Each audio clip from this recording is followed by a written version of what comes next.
Hi, this is Lisa and welcome to my channel. Today we're going to start on a bunch of videos of making an authentic style Arabian costume. Now we're going to do the authentic style, but if you have a model in this cantering collected position, I would recommend doing the show style. And the only real difference really is the bridle. You can do fancier things if you want, but you're going to use a double bridle, quite different than an authentic bridle if you're going to do a show style. That image I just showed you, the costume was made by Dee Crawley, who we sadly just recently lost. She just did amazing work. So what is involved in making this outfit? And this video is being done as a request from somebody. So the first thing involved is the blanket. And this was used as a form of armor on the horse in the past. Next, we have a saddle with stirrups. They're under there somewhere. You have to have stirrups. Then there is a breast collar, a halter, and a bridle. And you can see the halter lead shank is tied around the model's neck.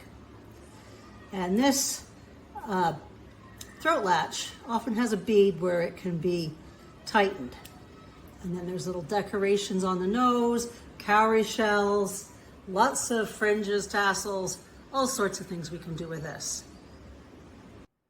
Before I started this video, I went online and created a Pinterest album for you, and I'll put the link below. And what I have done is look at as many vintage style Arabian costumes as I could find.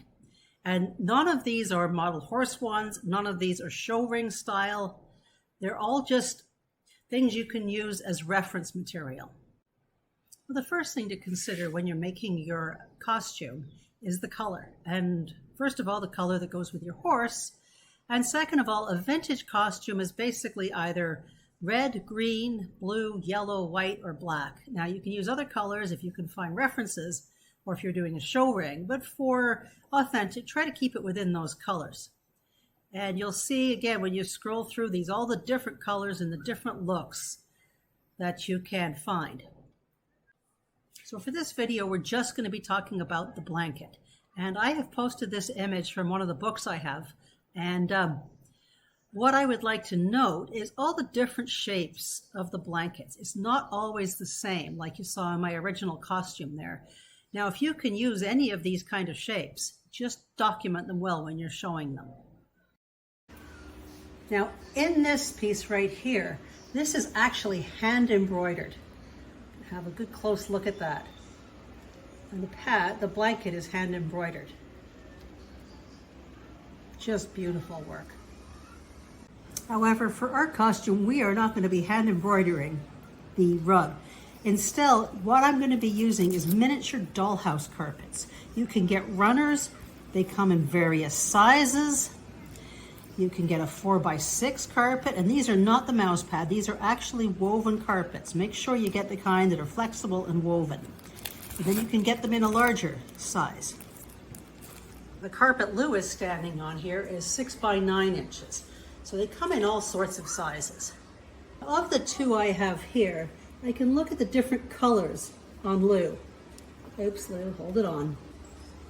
And you can see that one is okay.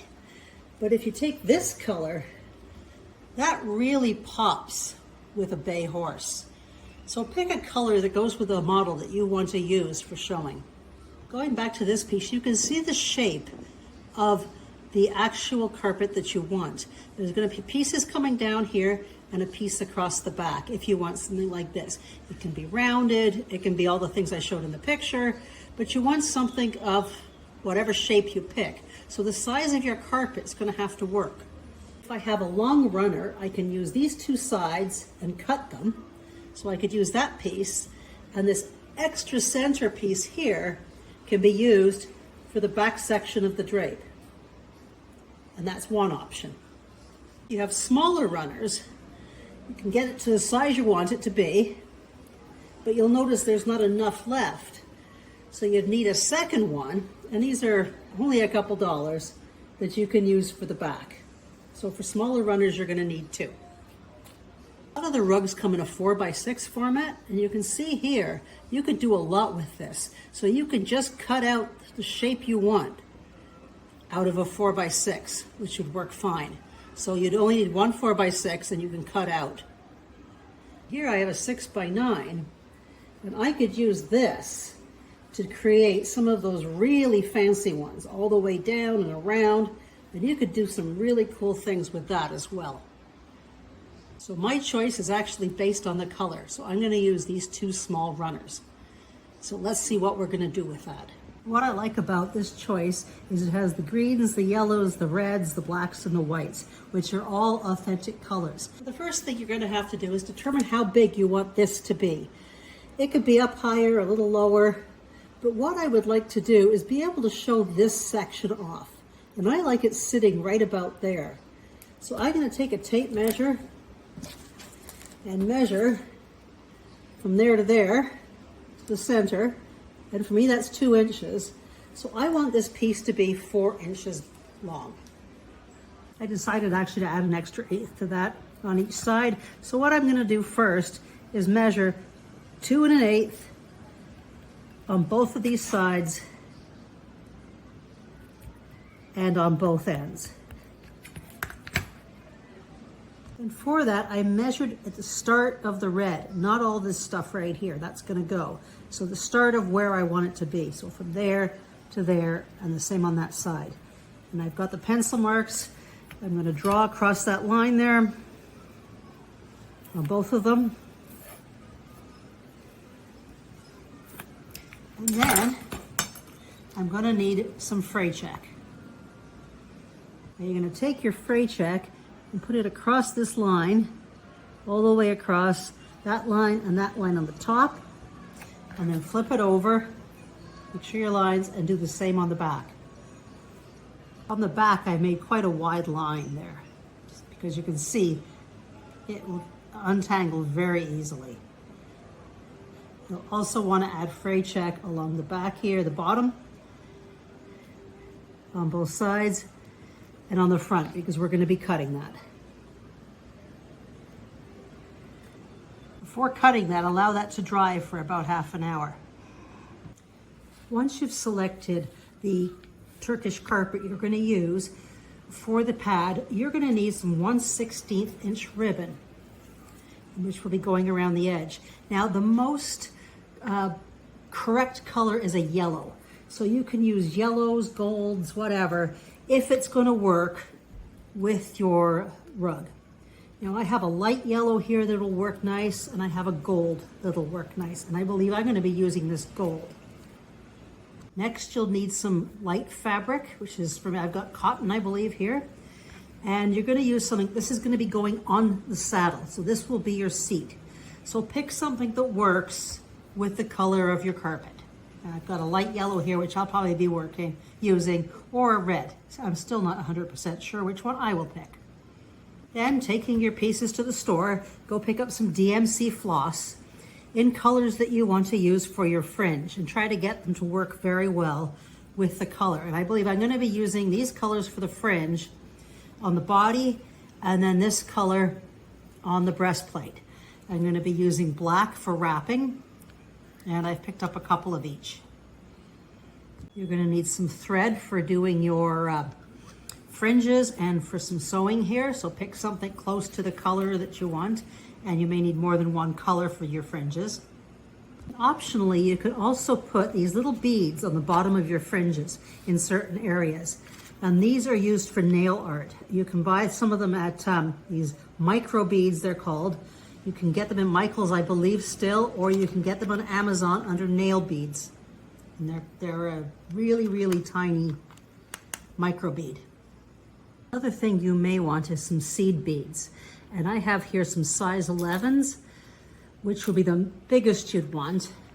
And also, blue beads are used to ward off the evil eye in the old costume. So the more blue beads you put on that, the richer the person that owns the horse is. So I'm going to, if I ever get this lid off this jar, we'll be using these beads as well. So now that my fray check has dried fully, and you can see it didn't leave any mark, I'm going to cut along these lines on both sides. Check it after cutting to make sure you don't need more fray check. Mine is fine. And then we are going to put these two together and sew them, just so that we can keep them together nice and even. Sewing, I just have a little hand needle and thread, and this does not have to be perfect. It's not visible when you're done, so you don't have to worry about it. You're not being able to sew. Just try to line up the two sides and give it a quick sew together.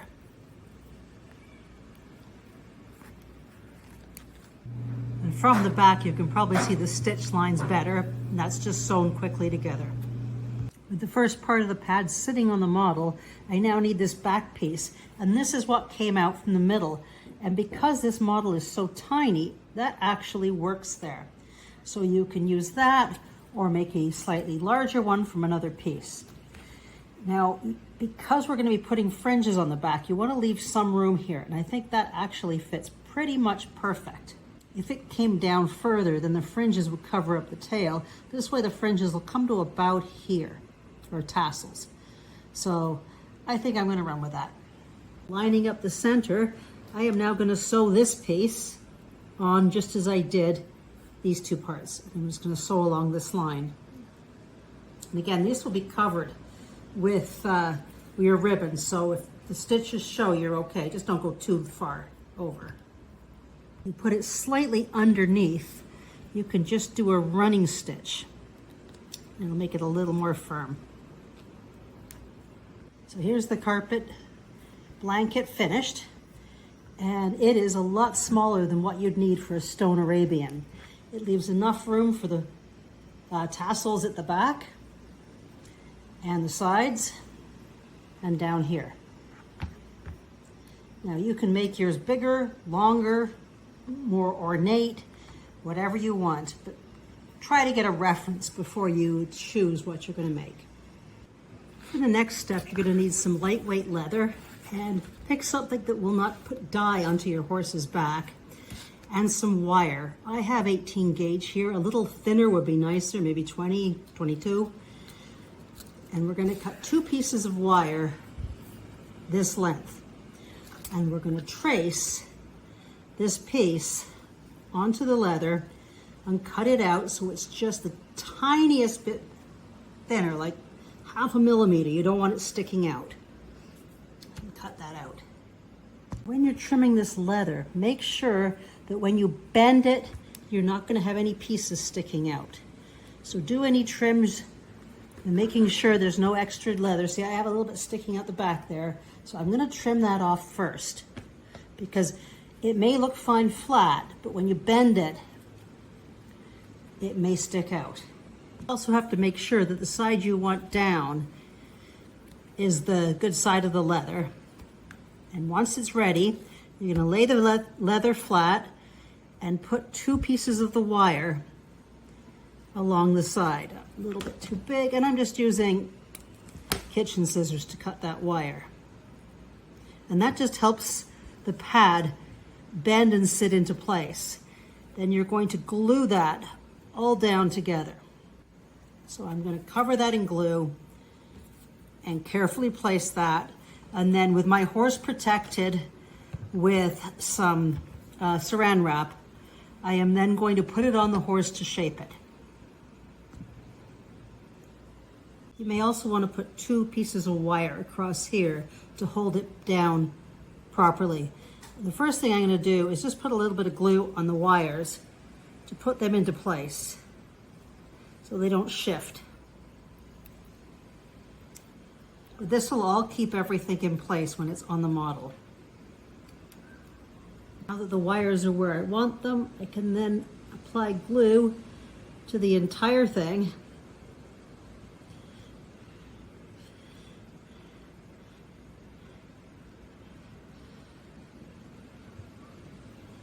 Making sure I get the edges.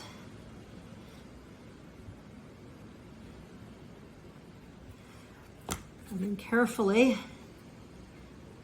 take your blanket and glue it on.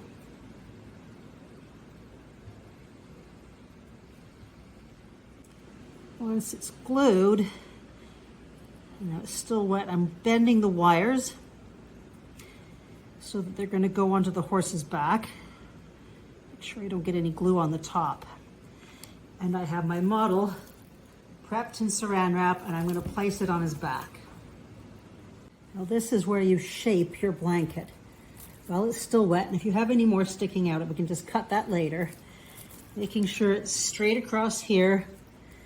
It's falling nice and smooth. And then we're going to let it dry. Once this is dry, you can see how it stays in shape, what it looks like underneath. It's not flapping all over the place.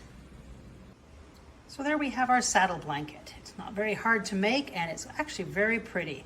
So join me in the next video when we do the next step of making the Arabian costume.